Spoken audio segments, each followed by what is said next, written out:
मी ते घेऊन आली आहे सामान.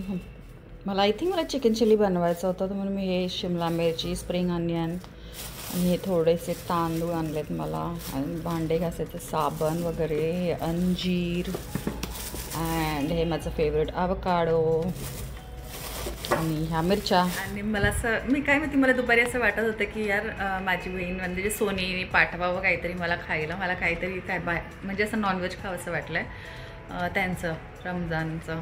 तर मी बोलले की पाठवावं. आणि आत्ता जस्ट अमायरा आणि त्याचे फ्रेंड्स आले होते, तर ते माझ्यासाठी इफ्तारचं काहीतरी थोडंसं त्यांचं असेल ते घेऊन आले होते. तुम्हाला दाखवते.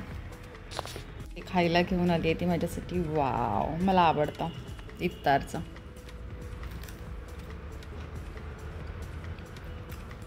मला पण जायचं आहे तिच्या घरी. होपफुली मी जाईल इफ्तारचं, त्यांची इफ्तारी वगैरे घेऊन. चांगलं लागतं हे खायला, मज्जा येते. असं तर आपण आवर्जून खाऊ नाही शकत, पण त्यांचे वेगळे वेगळे पदार्थ येतात ते खायला मस्त वाटतं मला. तर इथे आम्ही सोनीच्या घरी आलो आहे. तिच्या घरी डिनरसाठी आलो आम्ही तिच्या घरी.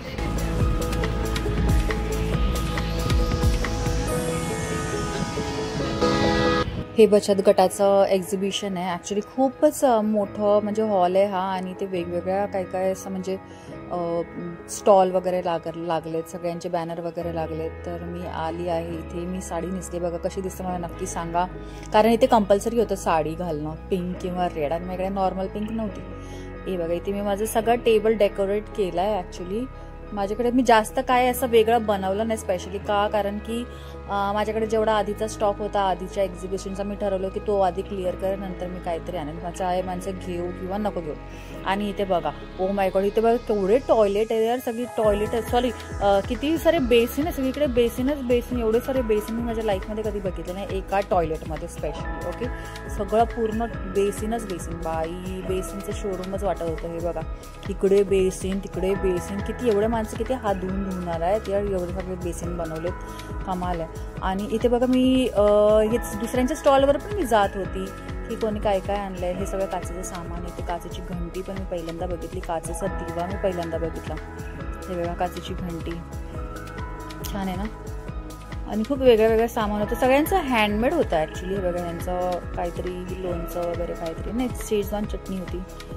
हे इथे हँडमेड बनवलेले फ्रेम्स आहेत, शेजवान चटणी. कानातले मी यांच्याकडून ना 30 रुपीजचे कानातले घेतले, मला खूप आवडले कानातले. आणि हे बघा, हा माझा बॅनर, हा माझ्या मम्मीने स्पेशली बनवला होता माझ्यासाठी.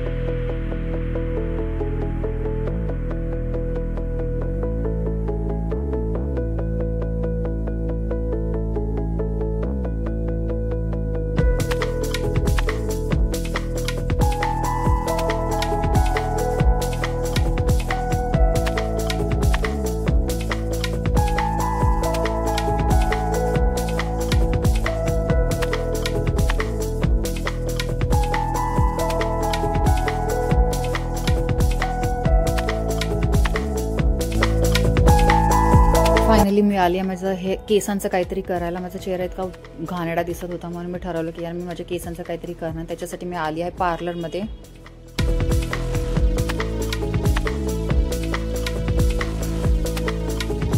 ही कसली तरी खूपच स्ट्रॉंग क्रीम लावली आहे.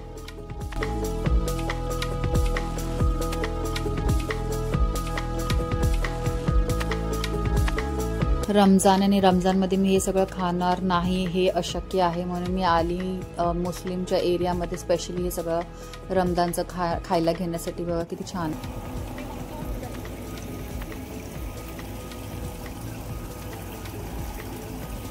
काय बोलते? वाव, देव करो दे तोंडात साखर पडो. मी जस्ट आता माझ्या फ्रेंड बरोबर गेली होती मिरॉरमध्ये. एक एवढं अमेझिंग हॉटेल आहे, 7-11 क्लब. बापरे, इतकं छान, इतकं म्हणजे तुम्हाला घर बसल्या बसल्या कसं, म्हणजे घर बसल्या बसल्या म्हणजे मिरॉरसारख्या जागेमध्ये राहून तुम्हाला असं अलिशान पॅलेस टाईप जर हॉटेल कुठे व्हिजिट करायचं असेल तर याच्यासारखी बेस्ट जागा दुसरीकडे कुठेच नाही आहे. आणि मला तर खरंच माहिती नव्हतं की मिरॉरमध्ये पण एवढा चांगला क्लब आहे, एवढा चांगला हॉटेल आहे. ते 5 स्टार पण फेल आहे त्याच्यासमोर. आय थिंक एवढं छान हॉटेल आहे ते. आणि फंक्शन वगैरे काय असेल किंवा तुम्हाला काही कोणाचा बर्थडे सेलिब्रेट करायचा असेल, काही स्पेशल ओकेजन असेल तर तिथे म्हणजे असं जाण्यासारखं आहे यार. मी तर आज खूप खुश झाली की मी अशी पण जागा मीरा रोडमध्ये बघितली ती. तर थँक्स टू माय फ्रेंड. आणि खरंच नक्की तिथे काय असे फंक्शन मला सेलिब्रेट करण्याची भरपूर इच्छा आहे. मग मी नक्की करेन आणि ते तुम्हाला पण दाखवेन मी. तर इथे होळीची तयारी झाली आहे बघा. होळी सजवली आहे, आता तिला पेटवायची रात्री.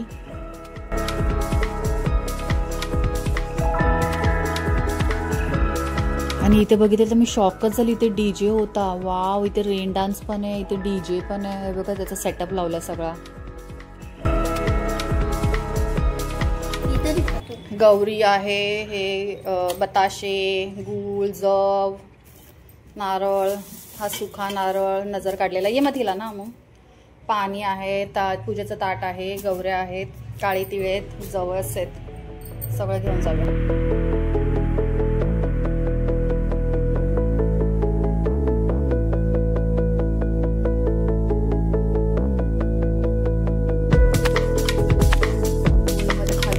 खाली होलिका दहन चाललं होतं आणि एक माणूस असा वरून घासलेट फेकत होता. त्याला दिसत पण होतं, असं वरून घासलेट फेकत होता. आणि ती एक बाई तिथे खाली बसून पूजा करत होती. होळी पेटली नव्हती आणि बाई त्यांनी घासलेट फेकलं, तिच्या अंगावर पडलं. आणि ती बावळट बाई तरी तिथं बसून तिची पूजा चालू आहे. घासलेट एवढं अंगावर पडते तरी आणि घासलेट पडलं तरी पण हटली नाही. आणि शेवटी ह्या लोकांनी आग लावली. बाई तिच्या म्हणजे तिच्या जवळच पूर्ण अशी बसली, तिच्या जवळच आग आली. आणि लोकांनी तिला तेव्हा खेचलं, तेव्हा जाऊन कुठे तरी पण तिला तिथे जाऊन पूजा करायला चालली. माणसे इतके कसे उल्लू असतात यार खरं. म्हणजे बावळट अंगावर घासलेट पडले तरी ते मरायला त्या होळीमध्ये चालली होती. बावळट लोक आहे खरंच. आणि एवढी आग कसली घाणेरडी होळी पेटवली होती, असं वाटतं कुठे गोडाऊनमध्ये आग लागली. होळी कशी असतात, नॉर्मल लाकडं असतात ना, त्याच्यामध्ये जरा थोडी अशी छोटीशी आग लागते ना, असं जरा किती चांगलं वाटतं बघायला. ह्या लोकांनी कसली होळी लावली होती काय माहिती. एवढं असं वाटतं कसलं गोडाऊनला आग लागली होती. नुसते घासपूस टाकून एवढं मोठी आणि एवढी जाडच्या जाड होळी बनवली होती. बापरे, तिथे प्रदक्षिणा घालायला पण होतं. तर मी कशा तरी आपलं लांबूनच फेकला. तो मुलगाच बोलत होता की अरे मचो घासले डालाय, पण केवढ्याच झळायला लागत होतं बाई. मला खूप भीती वाटली, एन्झायटी पण झाली बघून. लांबूनच मी टाकलं आणि आली वरती. तर हा होता माझा होळीचा सगळा व्लॉग. बघा तुम्हाला आवडला का मला नक्की सांगा. ह्या हप्त्यामध्ये खूप काय काय केलं मी, तुम्हाला सगळं दाखवलं ते. आणि आशा करते तुम्हाला बघायला आवडलं असेल. आणि लाईक करा, शेअर करा, सबस्क्राईब करा, शेअर करा. ठीक आहे, मला नाही आवडत असं बोलायला. ठीक आहे, करायचं असेल तर करा, नसेल करायचं तर नका करू, बघायचं असेल तर बघा, नसेल बघायचं तर नका करू. I don't care. ओके. तर हे माझं लुक होतं. आय होप तुम्हाला चांगलं वाटलं असेल. मला तर चांगलं वाटलं. ओके, तर भेटूया पुढच्या व्लॉगमध्ये. तोपर्यंत बाय. Happy Holy.